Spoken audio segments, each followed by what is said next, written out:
اللہ کا میں نے فرمان بیان کیا، اب اس کے بعد فرمان مصطفیٰ کو سنیں۔ بسم اللہ الرحمن الرحیم،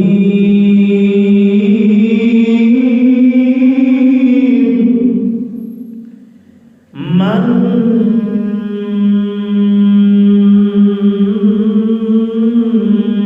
ترک صلاة، من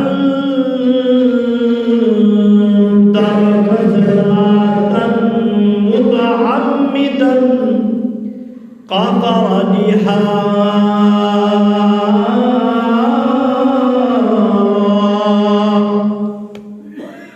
من ترک صلاة متعمدا، میرے اور آپ کے جانوں اور ایمانوں کی والی حضرت محمد مصطفیٰ سب فرمائیں صلی اللہ علیہ وآلہ وسلم، وہ فرماتی ہیں، ہے یا اللہ 5 اوقات کا باجماعت نمازی بنا دے۔ حضور علیہ السلام ارشاد فرماتی ہیں کہ جس نے جان بوجھ کر نماز کو چھوڑ دیا، کیا کیا ہے؟ من ترک صلاۃ متعمدا، جس نے جان بوجھ کر نماز کو کیا کیا گئی؟ چھوڑ دیا۔ قطرا جحارا، تو فرمایا جس نے جان بوجھ کر نماز کو چھوڑ دیا اس نے اللہ کے سامنے کفر کیا۔ کفر کا معنی جانتے ہو کیا کہتے ہیں؟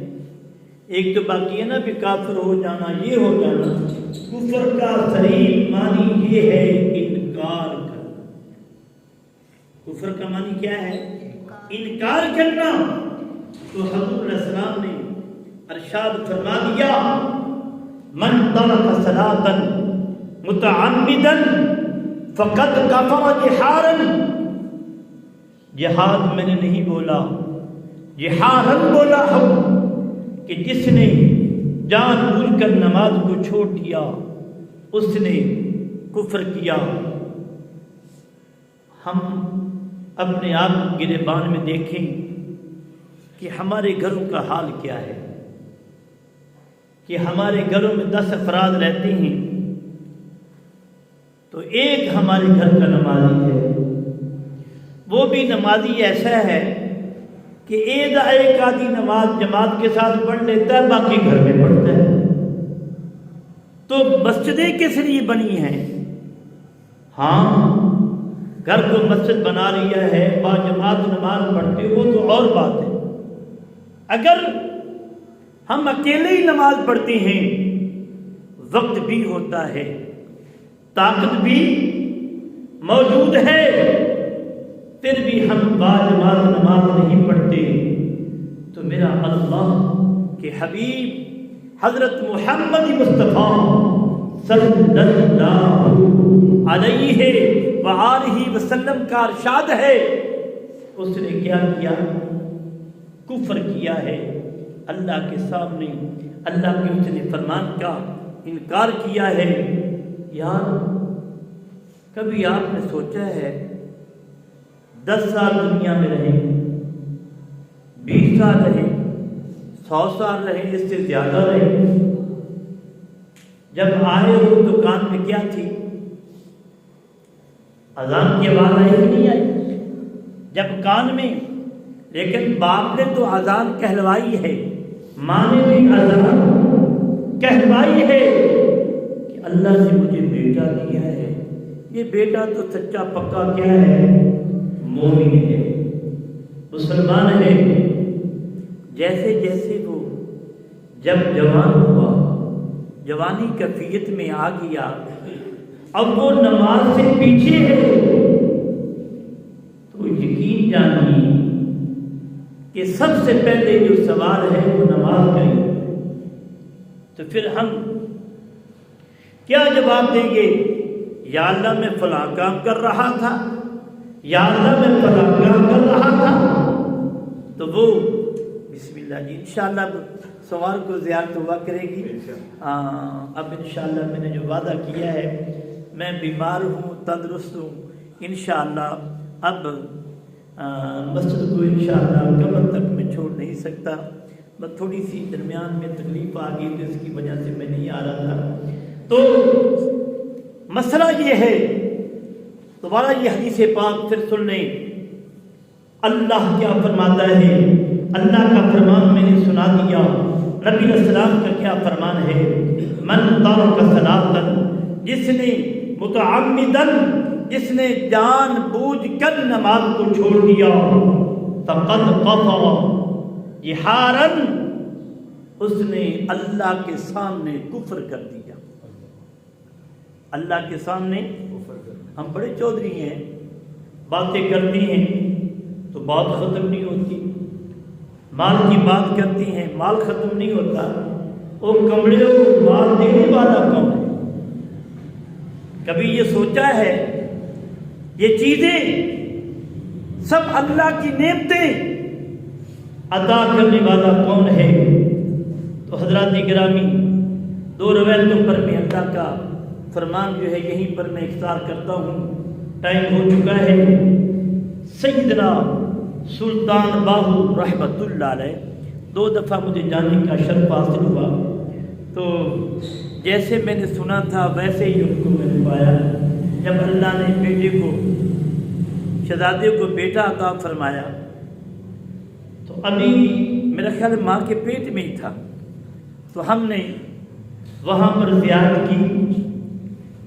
تو دوسری دفعہ کا واقعہ میں آپ کو بیان کر دیتا ہوں، اس کے بعد میرا موضوع جو ہے وہ ختم ہوگا۔ تو ہمارا یہ عقیدہ ہے، کوئی مانے نہ مانے، جو حقیقت ہوتی ہے وہ برحق ہوتی ہے۔ تو جب میں سلطان باہو سب فرمائے رحمۃ اللہ علیہ، سلطان نام ایسے نہیں پڑ گیا، میں گیا پہلی مرتبہ، جب پہلی مرتبہ میں گیا، دوسری مرتبہ کا واقعہ یہ پھر میں مجبوری کے ساتھ انہوں نے بلایا تو پھر میں گیا۔ جب میں گیا تو راستے میں ایک نا، یہ خواب مجھے ایک دن پہلے بھی آیا تھا لیکن میں نے جانا ضرور تھا۔ جب میں گیا تو ایک